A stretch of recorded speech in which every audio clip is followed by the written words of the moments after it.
आणि आता एक महत्त्वाची ब्रेकिंग बातमी येते। बातमी विधान परिषद निवडणुकीत महायुतीच्या सगळ्या 9 उमेदवारांना निवडून आणण्याची सूत्र ही मुख्यमंत्री एकनाथ शिंदे यांच्याकडे असल्याचं कळतं। एकनाथ शिंदेंचा मास्टर प्लॅन तयार आहे। 9 उमेदवारांना विजयी करण्यासाठी रणनीती आखलेली आहे।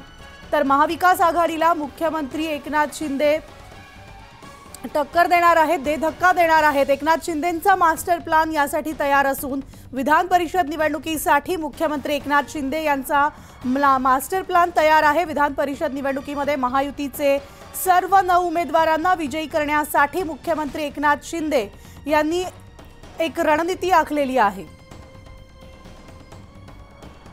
आणि थेट जाऊयात, आमचे प्रतिनिधी उदय जाधव आपल्या सोबत आहेत।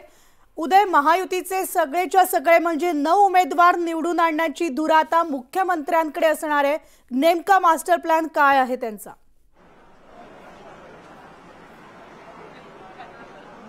म्हणाली येत्या 12 जुलै रोजी विधान परिषदेच्या एकूण 11 जागांसाठी निवडणूक होणार आहे आणि त्यासाठी मतदान प्रक्रिया पार पडणार आहे आणि एकूण 11 जागांसाठी 12 उमेदवार रिंगणात आहेत। त्यामुळे या निवडणुकीमध्ये चुरस जी आहे ती वाढलेली आहे।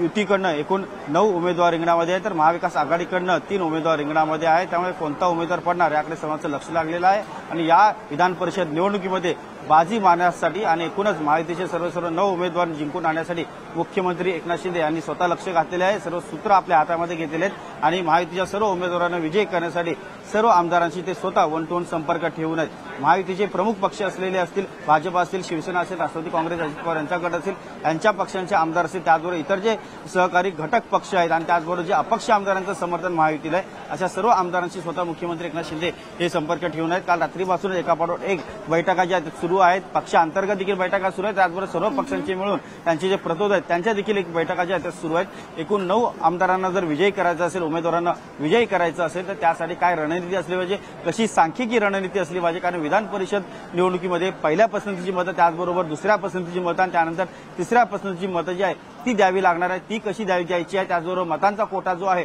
तो कसा निर्धारित करायचा आहे आणि एकूण एक उमेदवाराचा एकूणच मतांचा कोटा जो आहे तो परिपूर्ण झाल्यानंतरच दुसरी मतं जी आहेत ती फिरवली जाणार आहे। त्यामुळे एकूणच सर्व आमदारांना विश्वासात घेऊन प्रत्येक आमदाराला त्यांनी पहिलं पसंतीचं मत जे आहे ते त्यांच्या कोटा निर्धारित केल्याप्रमाणे कोणाला द्यायचे आहे, दुसऱ्या पसंतीची मतं कोणाला द्यायची, तिसऱ्या पसंतीची मतं कोणाला द्यायचे, हे सगळं ठरवलं जात आहे आणि त्यामध्ये स्वतः मुख्यमंत्री एकनाथ शिंदे यांनी एकूण सूत्र जी आहेत ती हाती घेतलेली आहेत। आणि आपण पाहतो की महाविकास आघाडीला एकूणच धोबीपछाड आणि दे धक्का देण्यासाठी मुख्यमंत्री एकनाथ शिंदे हे स्वतः सक्रिय झाल्याचं आपल्याला पाहायला मिळतं आहे। निश्चितच 9 उमेदवारांना विजयी करण्यासाठी आता मुख्यमंत्री स्वतः यांनी रणनीती आखलेली आहे आणि त्यानुसार